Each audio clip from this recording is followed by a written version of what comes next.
पति कद्र करता तो ये ना होता। स्नेहा बहू, हमारी चाय कहाँ है? जीजी भी बैठी हैं इंतज़ार में। सासू माँ ने आवाज़ लगाई। भाभी, मेरा सूट प्रेस नहीं किया क्या आपने? ननद चिल्लाई। अरे भाभी, ये क्या नाश्ता बना दिया? मुझे तो आलू के पराठे खाने थे, देवर बोला। मेरी ब्लू वाली शर्ट का बटन टूट गया है, आकर लगा दो, पति ने भी आवाज़ दी।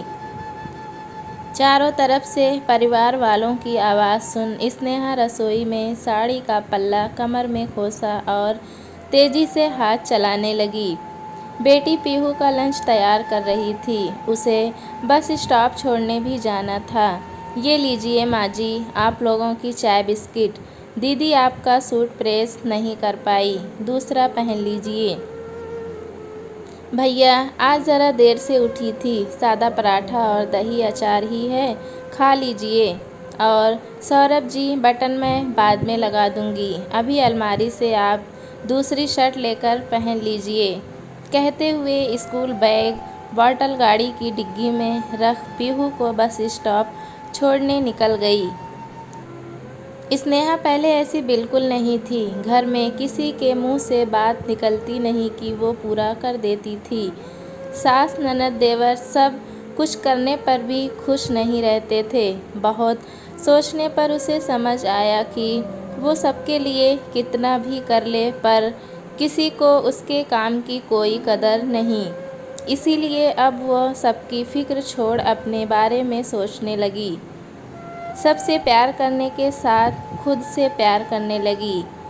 जहाँ पहले दिन भर घर के कामों में लगी रहती थी, अब अपनी बेटी पीहू के साथ कुछ वक्त अपने लिए भी निकालने लगी। देखा जीजी, कैसी हवा की रफ्तार से आती है और तूफान मेल बनकर चली जाती है। ना किसी की सुनती है और ना ही किसी का ध्यान रखती है।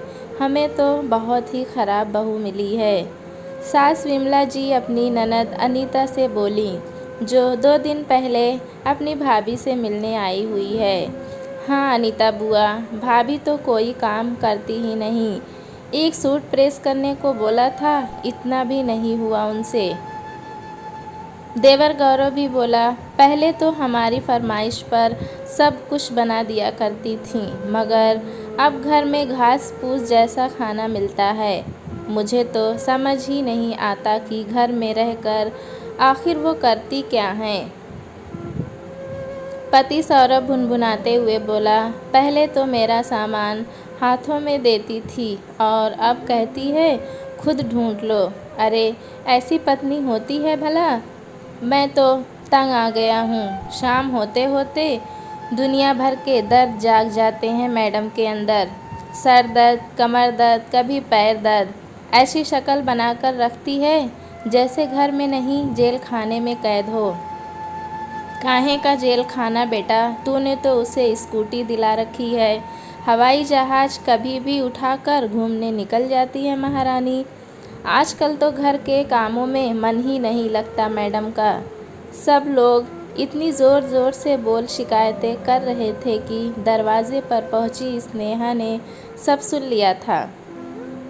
एक हाथ में फल सब्जी का थैला और दूसरे हाथ में किराने का सामान लिए स्नेहा तेज़ कदमों से रसोई की तरफ जाते समय सोचने लगी, आज खुलकर सबसे कह दूं कि आप लोगों को जो भी बोलना है मेरे सामने बोल दिया करिए।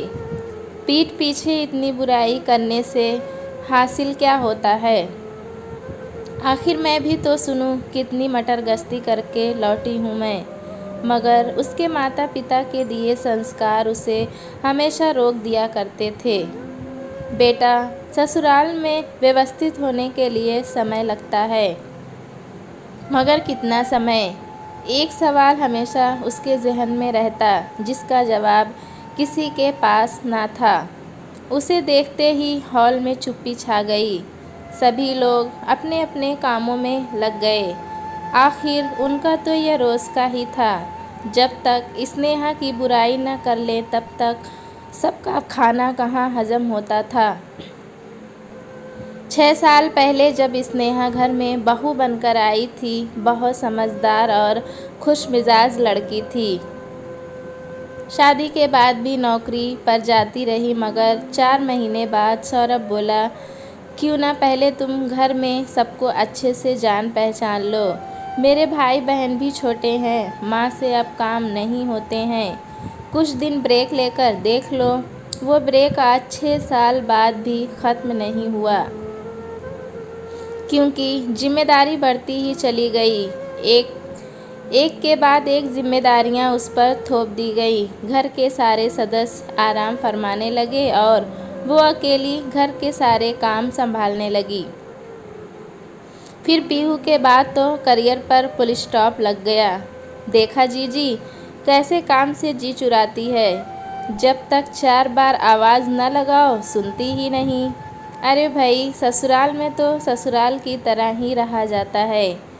क्या हो गया जो ननद देवर के 2-4 काम कर दिए तो, और पति का काम तो पत्नी को ही देखना होता है।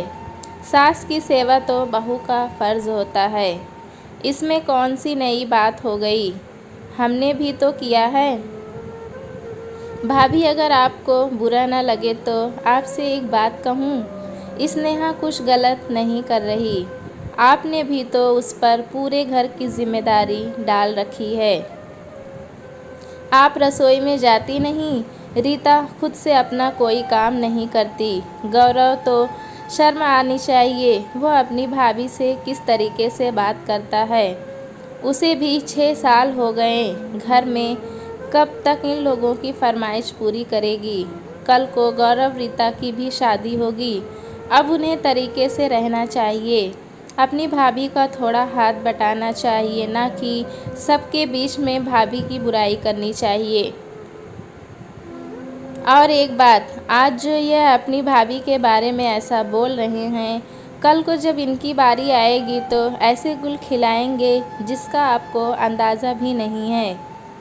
रहने दो जीजी, मेरे दोनों बच्चे बहुत सीधे हैं। गौरव तो मेरा आज्ञाकारी बेटा है। उसकी बहू आएगी तो मेरी बहुत सेवा करेगी, मुझे पूरा यकीन है। और रीता, मैंने जो उसे संस्कार दिए हैं उसी से वो ससुराल को स्वर्ग बना देगी। अपनी भाभी की बात सुन अनीता जी समझ गईं कि ऐसे अड़ियल लोग किसी की परेशानियां आसानी से नहीं समझते। इन्हें उदाहरण देकर ही समझाना पड़ेगा। बुआ के लाडले गौरव रीता कमरे में मोबाइल पर गेम खेल रहे थे। दोनों को ही अपने बुआ पर बड़ा यकीन था, इसीलिए दोनों अपने मन की हर बात अपनी प्यारी बुआ से शेयर कर देते। बुआ ने बड़े प्यार से दोनों की तरफ आम लस्सी का गिलास बढ़ाते हुए कहा, ये लो बच्चों, तुम्हारे लिए खास बनाई है। वाह बुआ, आप तो सब जानती हो, क्या मस्त लस्सी है, पीकर मज़ा आ गया। भतीजे गौरव ने हंसते हुए बोला। अच्छा गौरव बेटा, एक बात तो बता, तेरी माँ तेरे लिए लड़की ढूंढ रही है। मैं सोच रही थी स्नेहा जैसी लड़की तेरे लिए परफेक्ट रहेगी। स्नेहा का नाम सुनते ही गौरव का मुंह बंद गया। क्या बात करती हो बुआ, भाभी जैसी कभी नहीं। माँ की डांट की चाबी से चलने वाली गुड़िया नहीं चाहिए, जो भैया तक का ढंग से ख्याल नहीं रख सकती, उनकी ज़रूरत पूरी नहीं कर सकती, वो मेरी पसंद नहीं हो सकती। तो बेटा, तुझे कैसी लड़की चाहिए? मेरी पत्नी तो एकदम स्मार्ट होगी, मैं जहाँ चाहूँ मेरे साथ वैसे रेडी होकर जाए।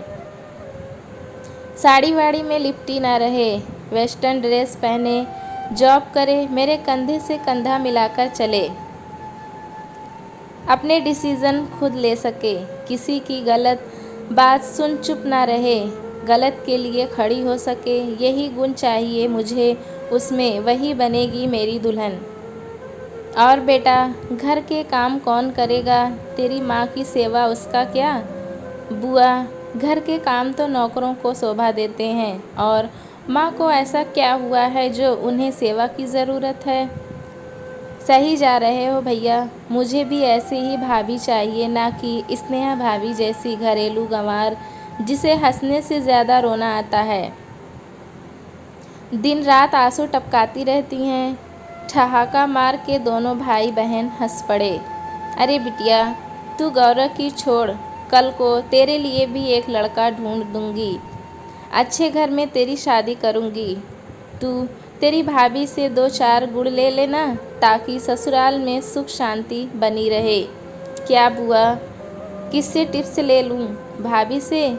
पागल समझा है क्या? उनके जैसी अपनी पर्सनालिटी खोकर इस घर के रंग में रंगने के जैसे प्रयास मुझसे तो ना हो पाएंगे।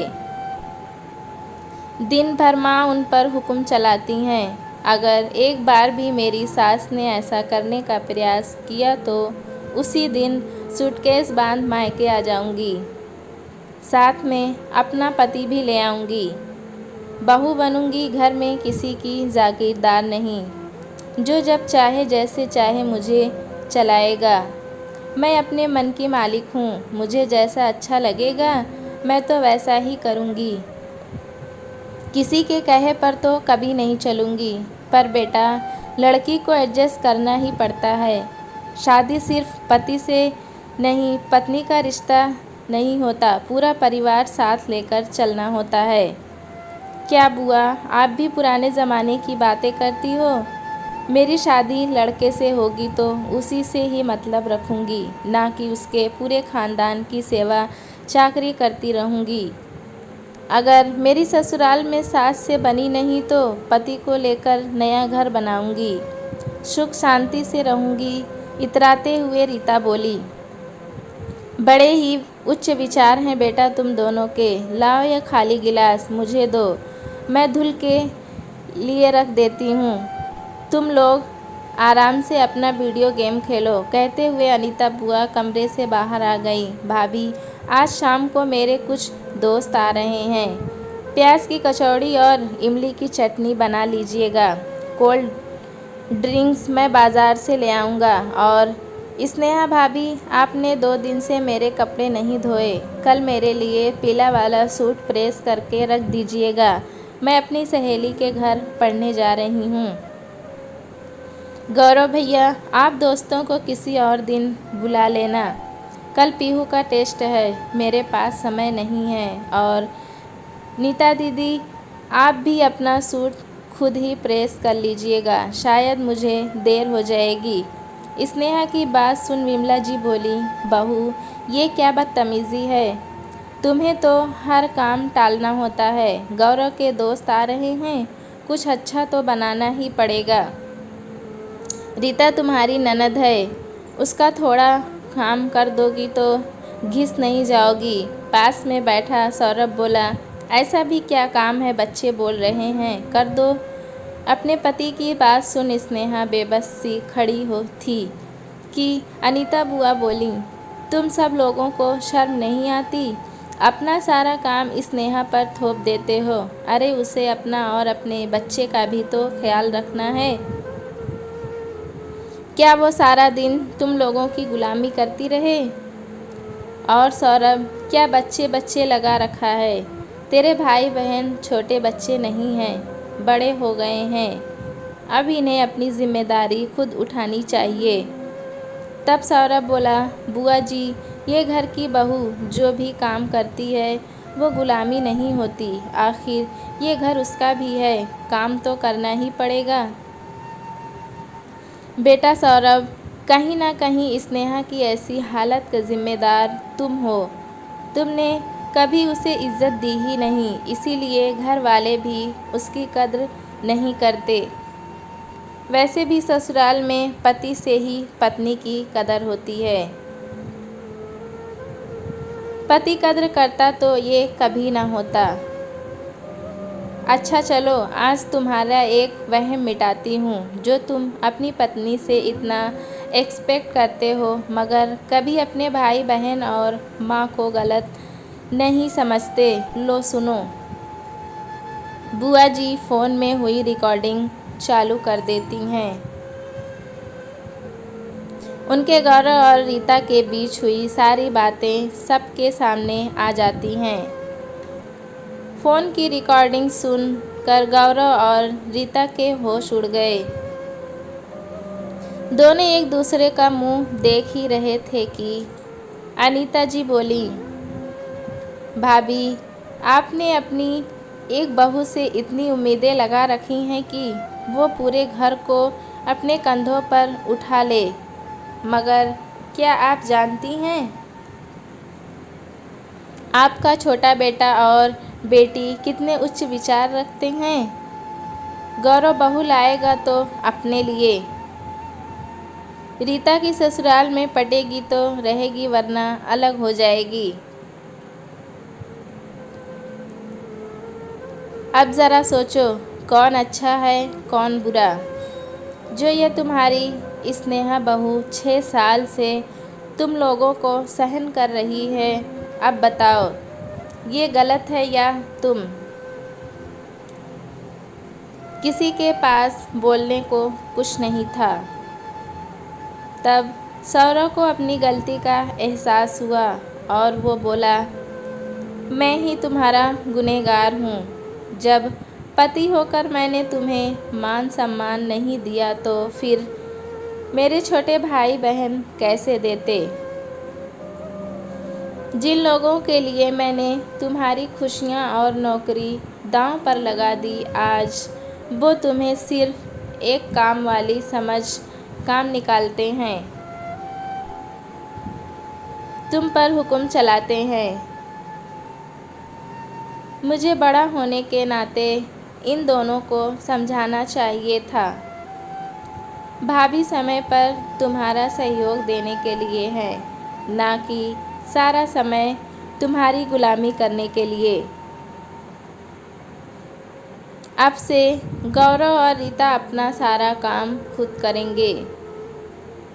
साथ में तुम्हारा हाथ बाजार के कामों में बटाएंगे, क्योंकि जल्द ही तुम अपनी नौकरी दोबारा शुरू करोगी। पीहू को देखने की जिम्मेदारी मेरी और माँ की होगी। स्नेहा अनीता बुआ को मन ही मन शुक्रिया करती है। दोस्तों, कहानी कैसी लगी हमें कमेंट में ज़रूर बताएं। चैनल पे नए हैं तो एक लाइक और सब्सक्राइब करना ना भूलें।